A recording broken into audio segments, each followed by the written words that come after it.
మనం పెళ్లిళ్ళకి వెళ్తాం, వెరైటీ వంటలు తింటాం, సెల్ఫీలు దిగుతాం. కానీ పెళ్లిల్లో జరిగే ఒక్కో ఆచారం వెనుక ఎంత గొప్ప అర్థం ఉందో ఎప్పుడైనా ఆలోచించారా? పెళ్లిల్లో కేవలం మూడు ముళ్ళే ఎందుకు వేస్తారు? జీలకర్ర బెల్లం ఎందుకు పెడతారు? పెళ్లి కొడుకు కాళ్ళు పెళ్లి కూతురి అమ్మా నాన్న ఎందుకు అడుగుతారు? అసలు ఏడడుగుల యొక్క అర్థం ఏంటి? ఈ రోజు వీడియోలో మన తెలుగు పెళ్లిల్లో జరిగే ముఖ్యమైన ఆచారాలు వెనుకున్న సైన్స్ మరియు వాటి అర్థాన్ని తెలుసుకుందాం. పెళ్ళంటే ఆ ఒక్క రోజే కాదు, పెళ్లికి ముందు జరిగే వేడుకలు ఇంకా సరదాగా ఉంటాయి. కానీ నిశ్చితార్థం నుండి వినాయక పూజ వరకు మనం చేసే ప్రతి పని వెనుక ఒక అర్థం ఉంటుంది. నిశ్చితార్థం ఇది పెళ్లికి పడే మొదటి అడుగు. రెండు కుటుంబాలు కలిసి తాంబూలాలు మార్చుకుంటారు, ఉంగరాలు తొడిగి బహుమతులు ఇచ్చుకుంటారు. మేమీ పెళ్లికి సిద్ధమని పెద్దల సాక్షిగా, సమాజం సాక్షిగా ఇచ్చే ఒక మాట.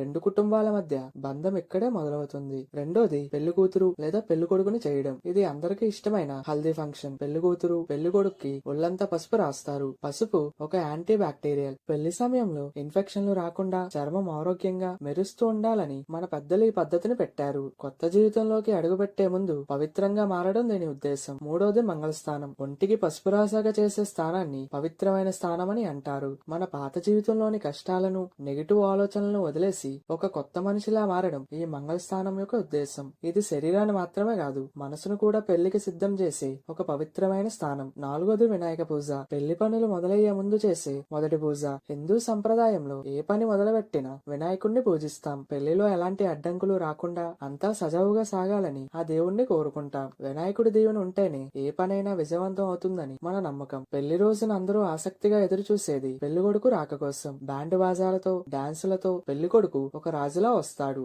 కానీ ఈ హడావిడి వెనక ఒక అర్థం ఉంది. పెళ్లి కొడుకు గుర్రం మీదో లేదా పూలతో అలంకరించిన కారులో ఒక రాజులా వస్తాడు. ఆ రోజు పెళ్లి కొడుకు కేవలం ఒక వ్యక్తి కాదు, ఒక రాజు. తన జీవితంలో ఒక కొత్త సామ్రాజ్యాన్ని స్థాపించడానికి వెళ్తున్న వీరుడు. నేను నా భార్యను, నా కుటుంబాన్ని కంటికి రెప్పలా కాపాడుకుంటాను, ఎంతటి బాధ్యతనైనా ధైర్యంగా స్వీకరిస్తానని అందరికీ చాటి చెప్పడమే ఈ ఊరేగింపు ఉద్దేశం. మన సంప్రదాయం ప్రకారం పెళ్లి కొడుకుని సాక్షాత్తు మహావిష్ణువుగా భావిస్తారు. లక్ష్మీదేవి లాంటి వధువుని పెళ్లి చేసుకోవడానికి వైకుంఠం నుండి విష్ణుమూర్తి దిగి వస్తున్నట్లుగా ఈ వేడుకను జరుపుకుంటారు. అందుకే పెళ్లి కొడుక్కి అంత రాజమర్యాదలు, అంత గౌరవం ఇస్తారు. పెళ్లి పీటల మీద కూర్చోవలసిన పెళ్లి కొడుకు అకస్మాత్తుగా చేతిలో గొడుగు, కర్ర పట్టుకొని కాళ్ళకి చెప్పులేసుకొని బయలుదేరతాడు. నాకు ఈ పెళ్లి వద్దు, నేను కాశీ వెళ్లిపోయి సన్యాసిగా మారిపోతానని అంటాడు. ఇదే మన తెలుగు పెళ్లిల్లో జరిగే కాశీ యాత్ర.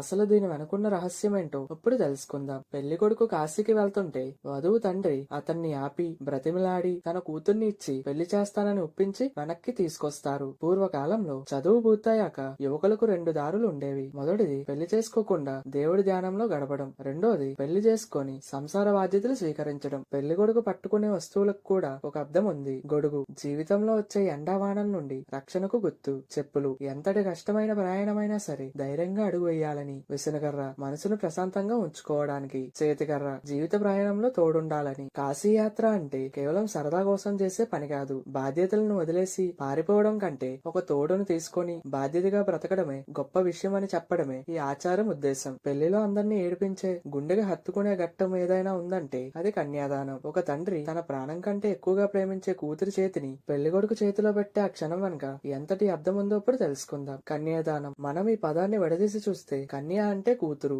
దానం అంటే మన దగ్గరున్న అత్యంత విలువైన వస్తువుని వేరొకరికి ఇవ్వడం. హిందూ ధర్మం ప్రకారం లోకంలో ఎన్ని దానాలున్నా అన్నిటికంటే గొప్పది కన్యాదానం. అందుకే దీన్ని మహాదానం అని అంటారు. ఇది కేవలం చేతులు కలపడం కాదు, ఒక నమ్మకాన్ని అప్పగించడం. పుట్టినప్పటి నుండి అల్లారు ముద్దుగా కంటికి రెప్పలా కాపాడుకున్న తన బిడ్డ బాధ్యతను తండ్రి పెళ్లి కొడుక్కి అప్పగిస్తాడు. ముహూర్త సమయం రాగానే పురోహితులు గట్టిగా మంత్రాలు చదువుతుంటే వధూవరులు ఒకరి తల మీద ఒకరు చేతులు పెడతారు. ఆ చేతుల్లో ఏముంటుందంటే జీలకర్ర మరియు బెల్లం. అసలు ఈ రెండింటిని ఎందుకు పెడతారు? దీని వెనుకున్న మెయిన్ సీక్రెట్ ఏంటో ఇప్పుడు తెలుసుకుందాం. సరిగ్గా నిర్ణయించిన శుభ సమయంలో జీలకర్ర మరియు బెల్లం కలిపి చేసిన ముద్దను వధూవరులు ఒకరి తల మీద ఒకరు పెట్టుకుంటారు. జీలకర్ర కొంచెం చేదుగా ఉంటుంది, బెల్లం చాలా తీపిగా ఉంటుంది. జీవితంలో ఎదురయ్యే చేదు అనుభవాలను, తీపి జ్ఞాపకాలను అంటే కష్ట సుఖాలను ఇద్దరు సమానంగా పంచుకుంటామని చెప్పే గొప్ప సంకేతం ఇది. ఈ ఆచారం వెనుక ఒక అద్భుతమైన సైన్స్ దాగి ఉంది.